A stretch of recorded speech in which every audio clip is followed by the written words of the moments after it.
2,000 years later.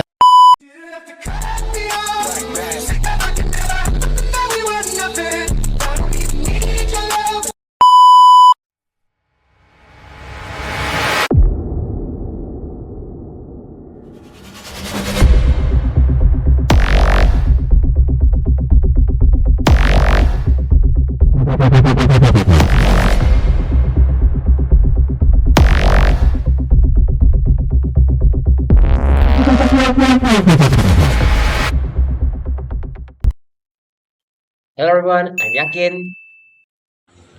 I'm Eumilia Usyior. And my name is Tasia. In this video, we will teach you how to make batik in Geogebra with the transformation concepts, which are translation, reflection, rotation, and dilation. Let's get started!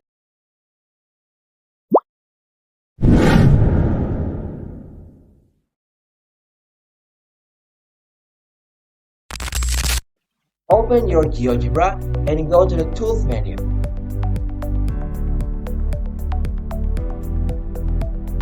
Then scroll down to find lines and select segment. This batik will be designed in a 4x4 square format. To create a 4x4 format, I'm going to start making it at the point minus and 4. There you go.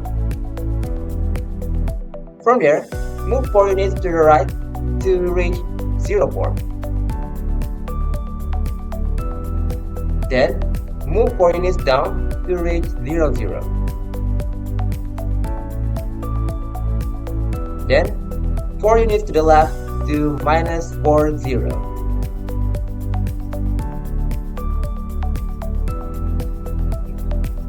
Finally, connect back up to minus 4 and 4 to complete the square. And here's the square to make the batik.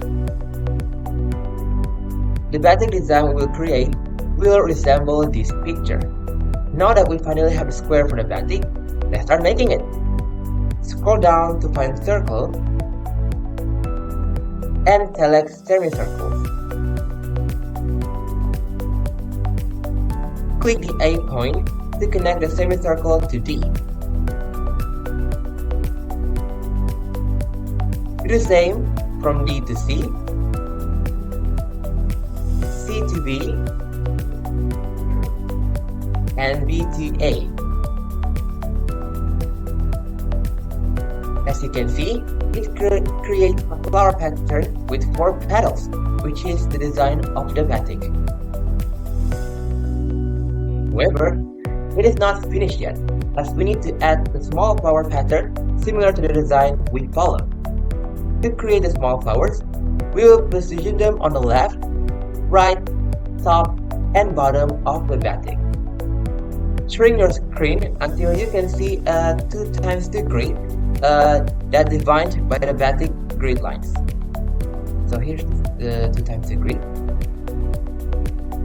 Do the same way as we done with the bigger flower, but without the square.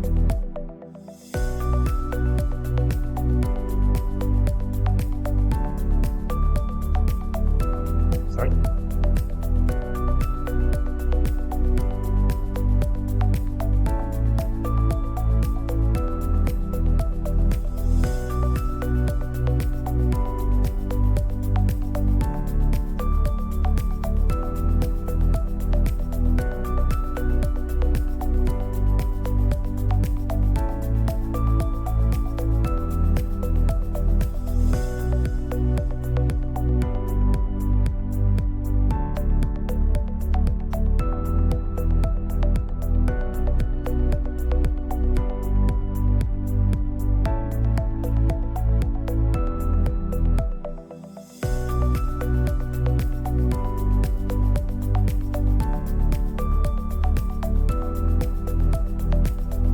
So, there you have it. Now, we are going to start transforming it with the concept.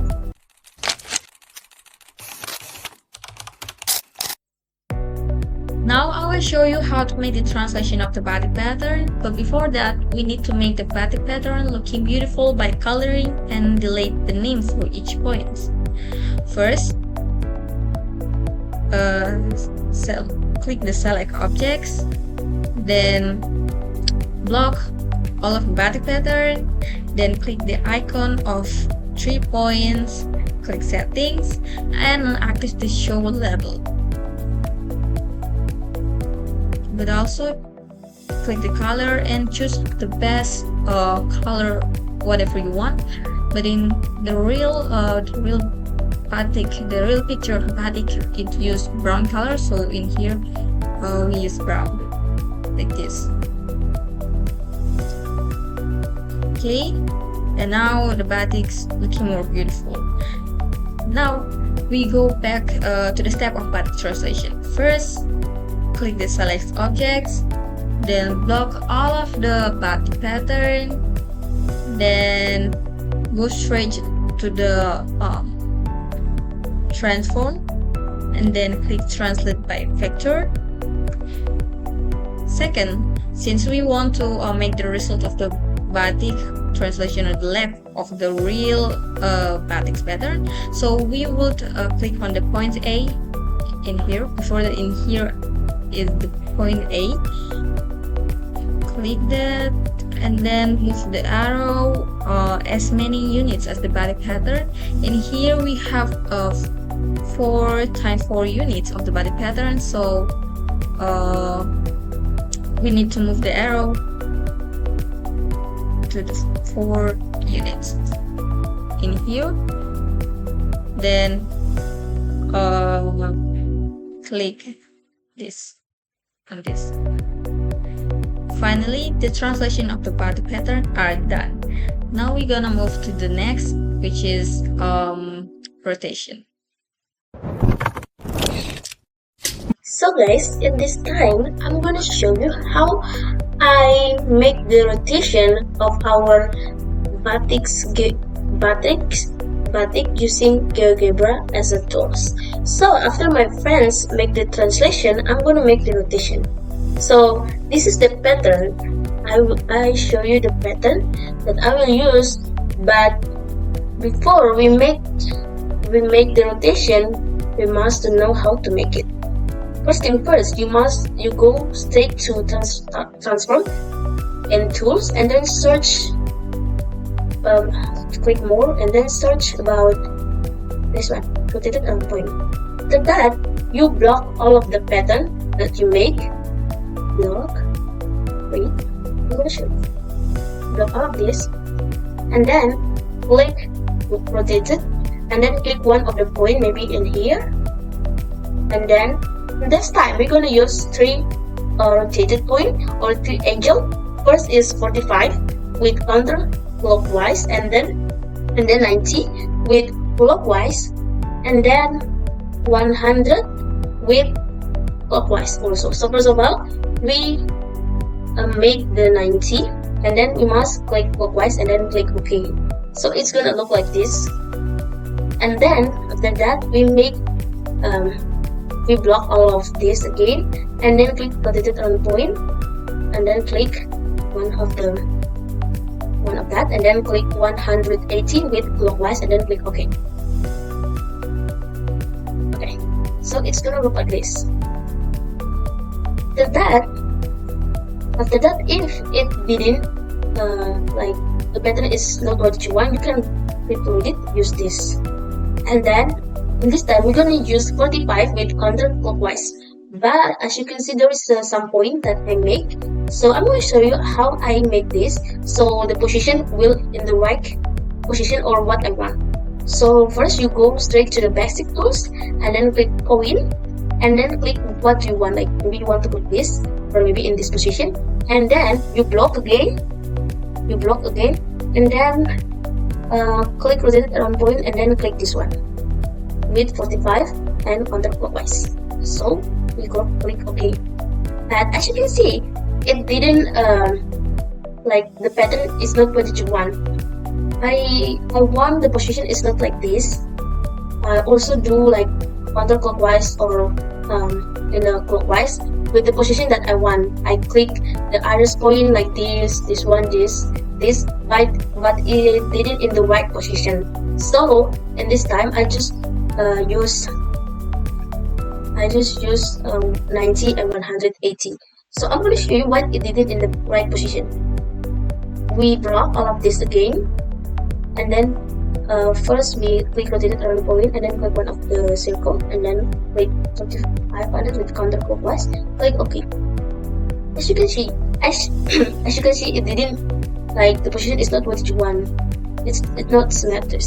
So we can report it. Also, it's okay. And then we try it again with other position, and then clockwise. And click OK. But yeah, it also didn't in the right position that I want. So I just use 180, also 90. Now I will show you how to make the batik reflection by the result of rotation. As you can see here, it's a pattern by the result of batik rotation. How to make the reflection? First, click the tool menu, then click the select objects, then block all of the batik pattern parts. Next, go straight to the transform and click reflectable line. So I want to add the result of the reflection on the right. So I will click the right line of the batik, then whatever line you want, as it's on the right, like this. Then it's the result. Next, I want to add the result of the reflection on the bottom. So I go back to select the objects, block all of the batik pattern, go back to the transform, then click reflectable line, and click the bottom line, for example include, like this.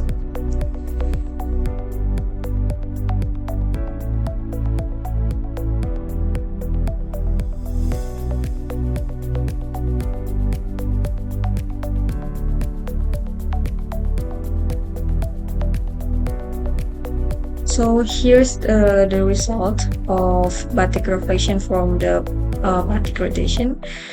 And the last part of geometric transformation, we'll talk about dilation.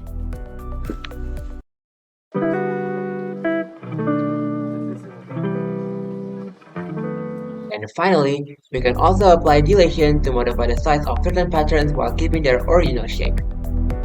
The scale limits I will use are 0.5 to shrink the pattern and 2 to enlarge it. To apply dilation, we must first set a fixed reference point outside the batik design. This point will be used at the center of dilation to expand or contract the pattern proportionally.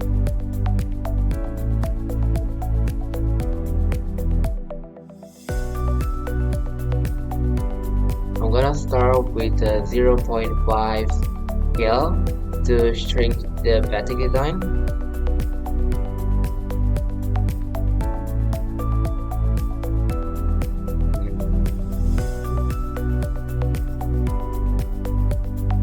Choose delay from point or delay from point.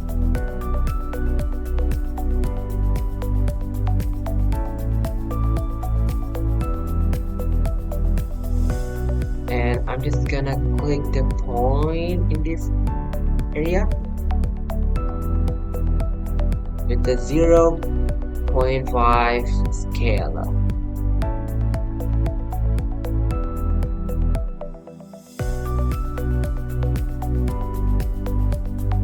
Okay, so the smaller ones are done. I'm just gonna adjust it a little bit.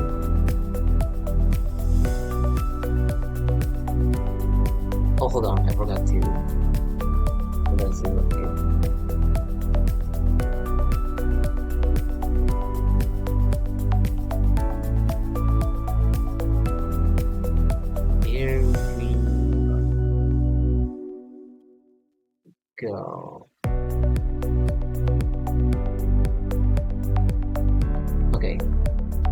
So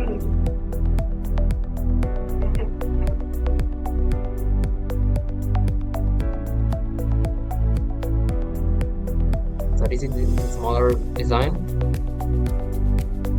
Now I'm gonna make the bigger one. Then I'm gonna add a new point somewhere, wherever you like. Select the shape.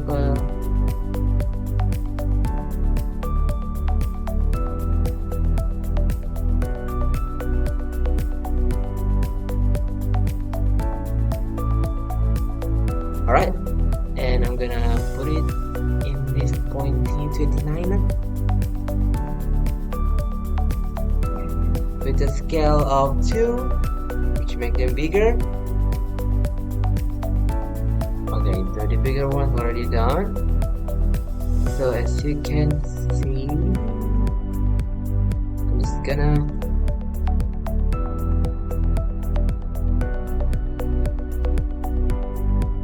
okay, here we go. So this is the concept of dilation for the Batik.